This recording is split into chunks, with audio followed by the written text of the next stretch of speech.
Hello बच्चों, कैसे हैं आप सभी। स्वागत है आप सभी का आपके अपने यूट्यूब चैनल फिजिक्स क्लासेस में। आज हम क्लास 10th में साइंस का एक और इम्पोर्टेंट टॉपिक जिसका नाम है आपका हार्ट, मानव हृदय, ये पढ़ने वाले हैं। मानव हृदय की वर्किंग देखेंगे, किस तरह से मानव हृदय ब्लड को पंप करने के काम आता है। ठीक है, तो मोस्ट इम्पोर्टेंट आपका टॉपिक है, इसको आपको समझना है। अगर आप इसको समझ जाएंगे तो डबल सर्कुलेशन सिस्टम भी समझ जाएंगे। तो चलिए आज हम स्टार्ट करते हैं आपका ह्यूमन हार्ट। जैसे आप बनाते हो हार्ट की संरचना इस तरह से ये आपका हार्ट नहीं है, ये कोई शेप नहीं है हार्ट की। सबसे पहले मैं आपको ये बता देता हूँ कि जो डेली लैंग्वेज में आप यूज करते हो हार्ट, उसका इस हार्ट से कोई लेना देना नहीं है। पता नहीं आप लोगों ने बनाया हुआ है किस तरह का ये हार्ट है। तो सबसे पहले मैं आपको हार्ट दिखाना चाहता हूँ होता कैसे है। देखिए आपको डायग्राम में दिख रहा होगा, यहाँ पर मैंने आपको दिखाया हुआ है हार्ट। तो आप देखेंगे कि मैं आपसे पूछूं जो आपका हार्ट है वो लेफ्ट साइड को होता है या राइट साइड को, तो आप कहेंगे सर हमारा जो हार्ट है वो लेफ्ट साइड में ज़्यादा है। इसका मतलब आपका जो हार्ट होता है वो कैसा होता है, लेफ्ट साइड होता है। अब किसके आकार का होता है, अगर आप अपनी मुट्ठी को बंद करें तो बंद मुट्ठी के समान आपका हार्ट दिखाई देगा। जो हार्ट है वो एक प्रकार की विशेष पेशियों के द्वारा बना होता है जिसको बोलते हैं कार्डियक मसल्स। आपने देखा होगा जो डॉक्टर होते हैं हार्ट का इलाज करते हैं, हृदय संबंधी रोगों का इलाज करते हैं, उनको बोलते हैं कार्डियोलॉजिस्ट। तो यहीं से वर्ड आया है कार्डिक। तो कार्डिक मसल्स का बना होता है। अब क्या होता है, हमारी मुट्ठी के आकार का होगा और लेफ्ट चेस्ट कैविटी में स्थित होता है।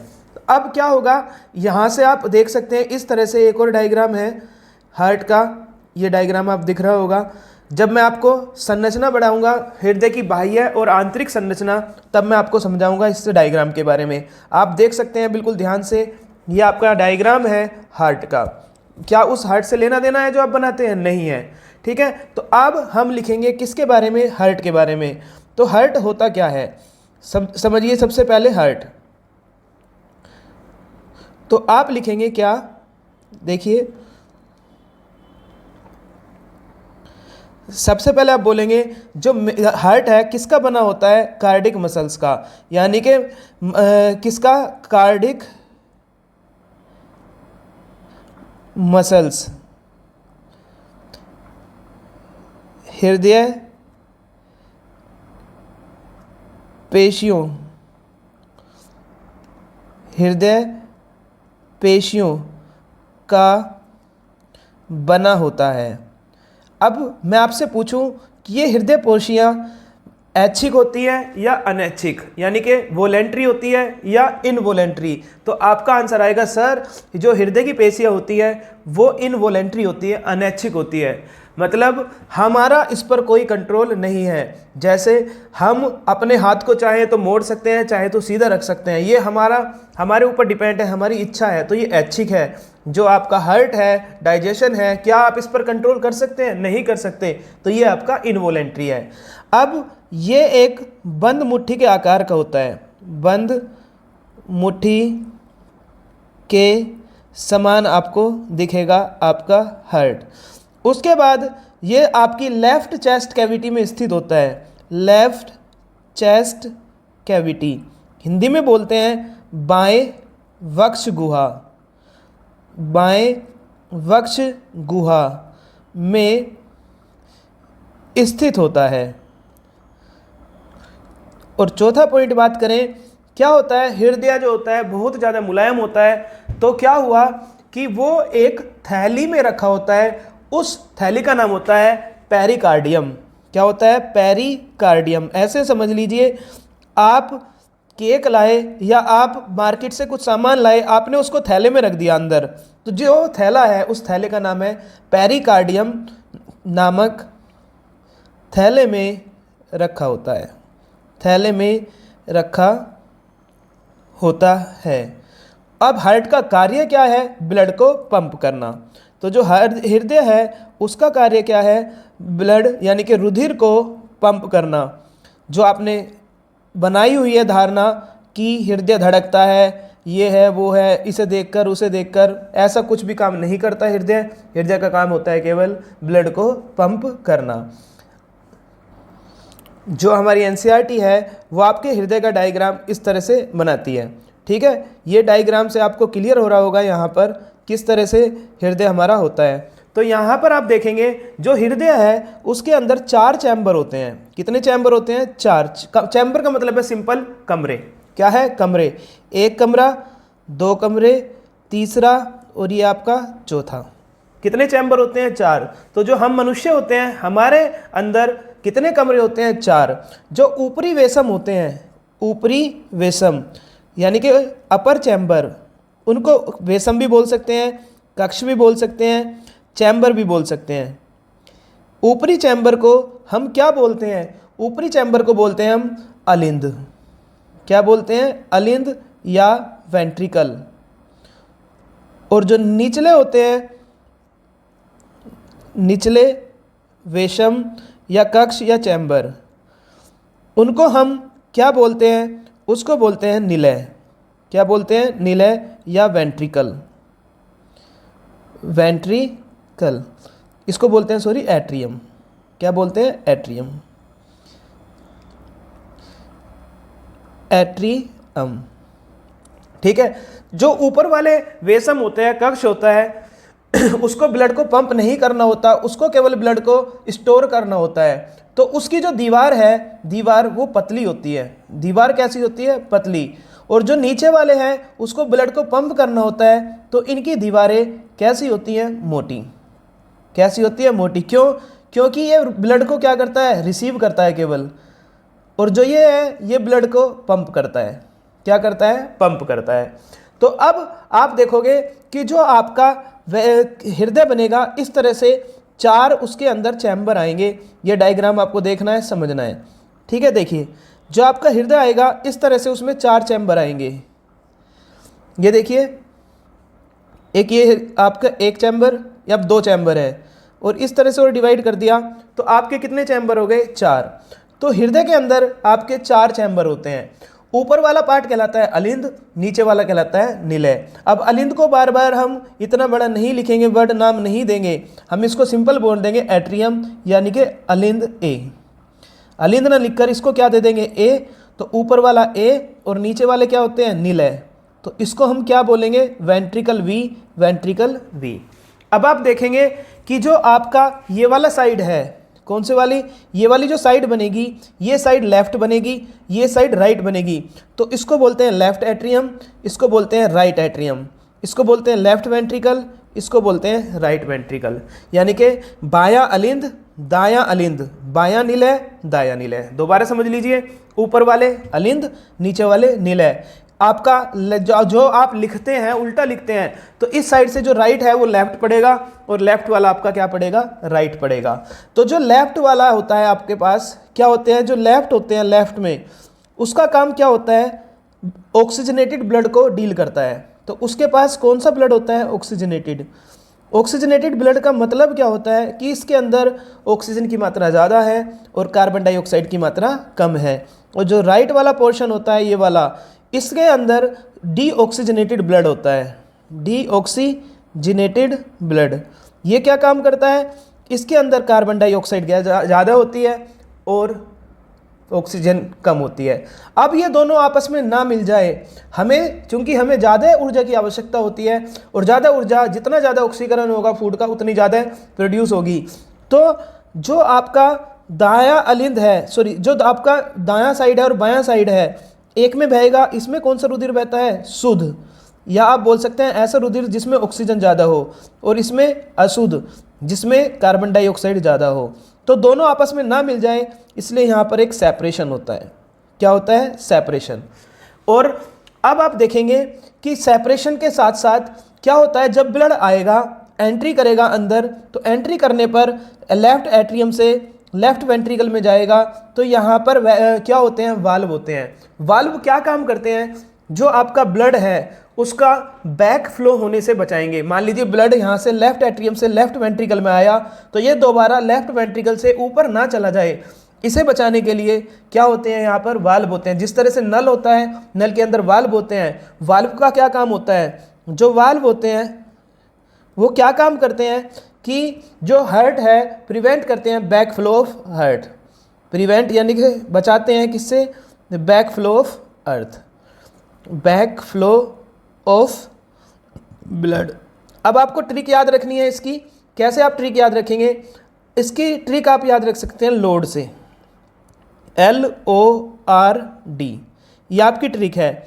L का मतलब लेफ्ट, O का मतलब ऑक्सीजनेटेड ब्लड, तो जो लेफ्ट वाला पोर्शन होगा वो ऑक्सीजनेटेड ब्लड लाएगा, और R का मतलब राइट, राइट वाला कैसा लाता है, डी ऑक्सीजनेटेड, डी ऑक्सीजनेटेड। तो ये आपकी याद करने की ट्रिक है, आप याद रख सकते हैं।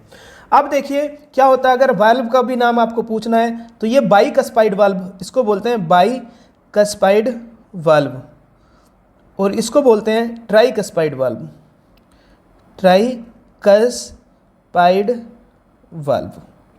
ठीक है, वाल्व के नाम याद रखिए या मत रखिए, ज़रूरत नहीं है, ठीक है, लेकिन आपको ये पता होना चाहिए। तो यहाँ पर इन दोनों को एक सेपरेशन दीवार होती है जो अलग करती है, मैंने डायग्राम में देखिए यहाँ पर दिखाई हुई है, ये एक दीवार है जो एट्रियम लेफ्ट और राइट को आपस में क्या करती है, अलग करती है।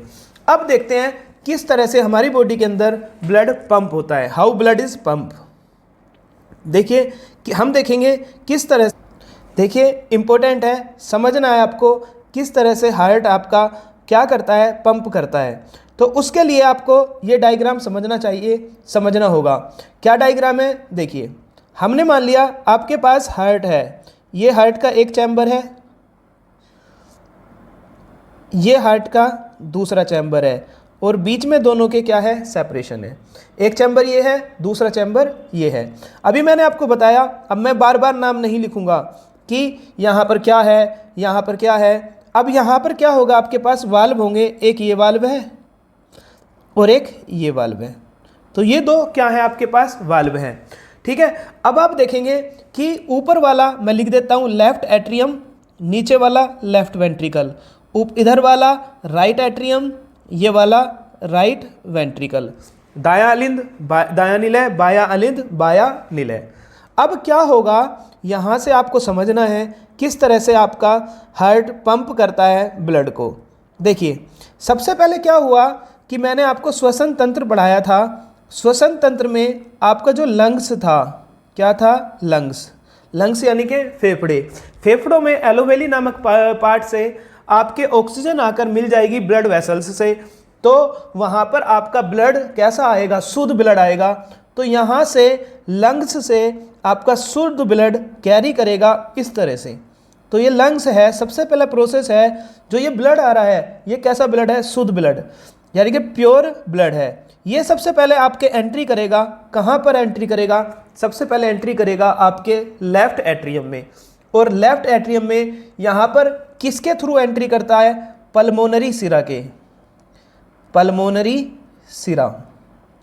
यहाँ पर एक सिरा होती है, उस सिरा का नाम क्या होता है, पल्मोनरी सिरा।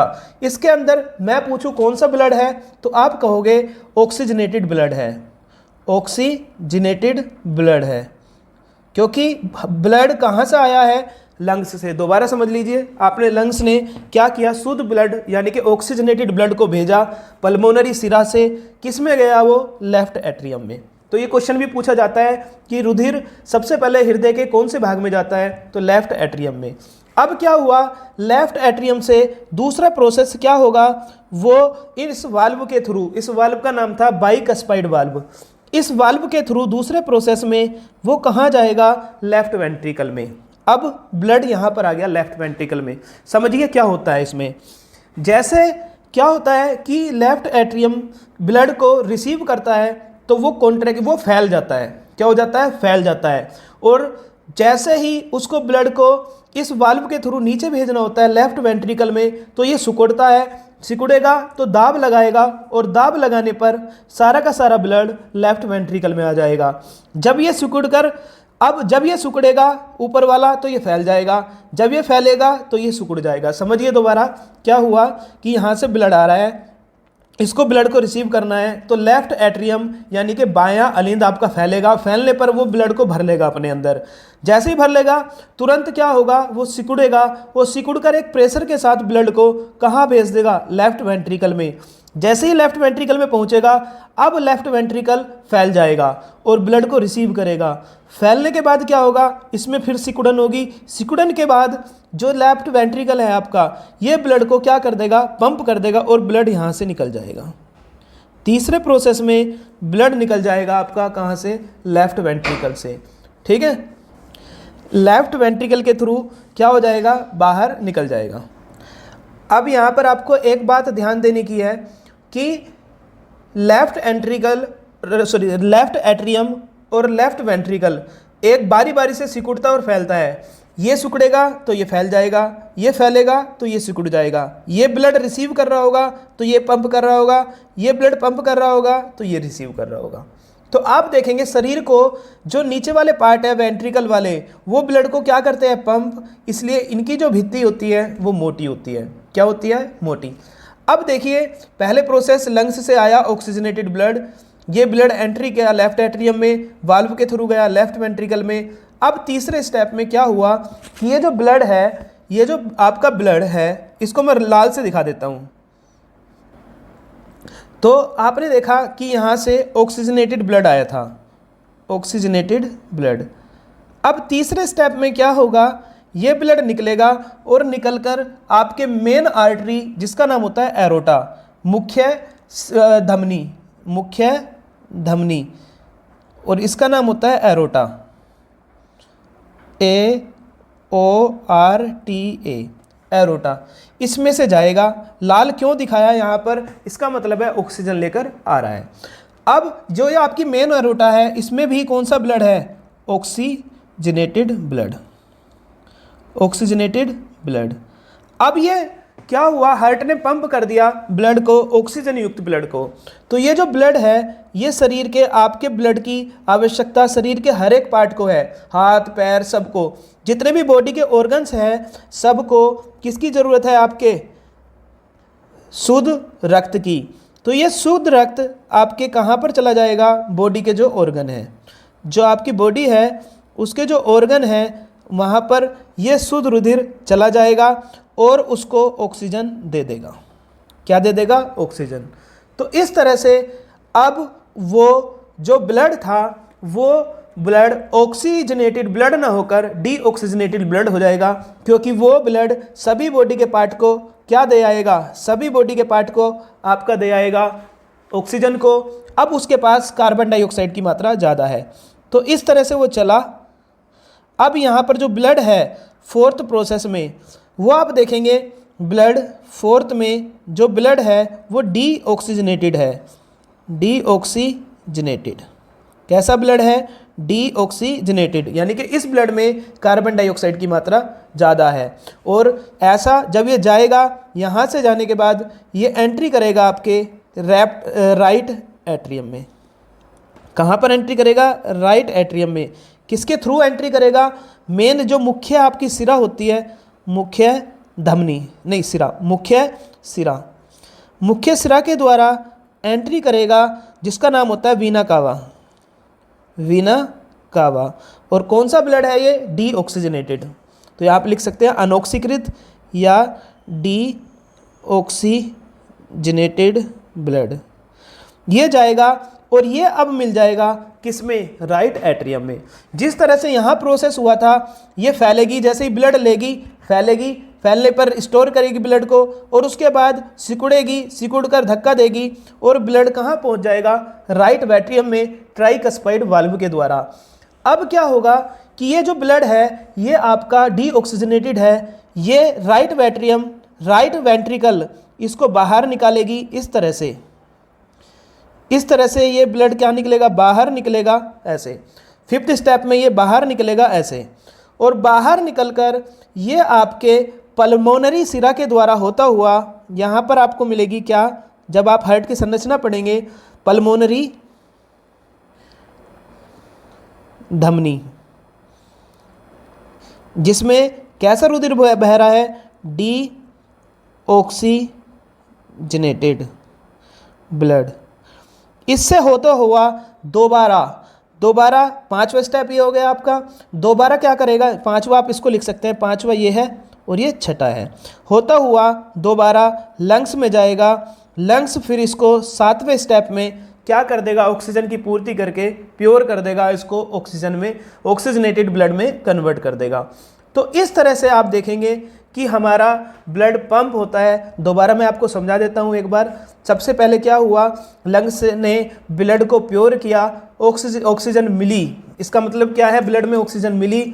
ऑक्सीजन मिलने के बाद क्या हुआ, वो पल्मोनरी सिरा से गई होती हुई लेफ्ट एट्रियम में, एक बाइकस्पाइड वाल्व के दूसरे प्रोसेस में वो लेफ्ट वेंट्रिकल में गई। लेफ्ट वेंट्रिकल में जाने के बाद ब्लड को, हार्ट है उसने ब्लड को पंप किया। पंप करने के बाद वो तीसरी मुख्य धमनी एरोटा से होती हुई जो आपका ऑक्सीजनेटेड ब्लड है वो चला गया बॉडी के हर एक पार्ट को। अब बॉडी को हर एक पार्ट को वो ऑक्सीजन देगा और वहाँ से कार्बन डाइऑक्साइड लेता हुआ वापस आएगा। तो अब की बार ये जो नीले वाला है ये ब्लड आपका क्या है, ये ब्लड है आपका डीऑक्सीजनेटेड। ये मुख्य सिरा जिसका नाम होता है वेना कावा में होता हुआ राइट एट्रियम में जाएगा, यहाँ से ट्राइकस्पाइड वाल्व के थ्रू राइट वेंट्रिकल में, और फिर पल्मोनरी धमनी के द्वारा लंग्स को चला जाएगा। लंग्स से फिर पास शुद्ध होगा। फिर ये प्रोसेस लगातार चलता रहेगा। ये प्रोसेस लगातार क्या होता रहेगा, चलता रहेगा। तो इस तरह से आप देखेंगे कि जो धमनी, जो वाहिनियाँ ब्लड को हृदय से लेकर जाएंगी दूर, उसको बोलते हैं हम क्या, धमनी, और जो हृदय की तरफ लाएगी उसको बोलते हैं सिरा। तो यहाँ पर आप देखेंगे ये जो सिरा है, ये सिरा अकेली एक ऐसी सिरा होती है जो ऑक्सीजनेटेड ब्लड कैरी करती है, वरना सारी की सारी सिरा आपका डीऑक्सीजनेटेड ब्लड कैरी करती है। और ये धमनी, सारी धमनी ऑक्सीजनेटेड ब्लड कैरी करती है, लेकिन पल्मोनरी धमनी केवल ऐसी धमनी होती है जो डीऑक्सीजनेटेड ब्लड कैरी करती है। तो उम्मीद करता हूँ आपको ये डायग्राम समझ में आया होगा। दोबारा देखिए, नहीं समझ में आया और समझिए, कोई क्वेश्चन हो तो पूछिए। चलिए, तब तक के लिए मिलते हैं फिर नई वीडियो के साथ।